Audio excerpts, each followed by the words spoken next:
ডেটে নিতে এতদিন সময় লাগবে?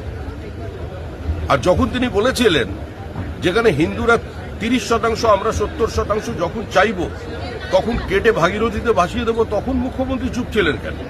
যেদিন ফিরহাদ হাকিম বলেছিলেন প্রত্যেক মুসলমানের উচিত আরেকজনকে মুসলিম ধর্মে রূপান্তরিত করা, আর খোলাখুলি দাওয়াতে ইসলামের কথা বলেছিলেন, সেদিন মুখ্যমন্ত্রী চুপ ছিলেন কেন? আর মুখ্যমন্ত্রী তো নিজে ঈদ উল ফিতরের মঞ্চ থেকে বলেছিলেন যে বিজেপি ইজ প্র্যাকটিসিং হিন্দু ধর্ম ইজ গান্ধাধর্ম। সেদিন ওনার বিবেক কোথায় ছিল? তো এগুলো সম্পূর্ণ নাটক। তৃণমূল ওখানে বাবরের রাজ প্রতিষ্ঠা করতে চাইছে। পশ্চিমবঙ্গের মানুষ শুধু নয়, ভারতবর্ষের মানুষ সেটা হতে দেবে না।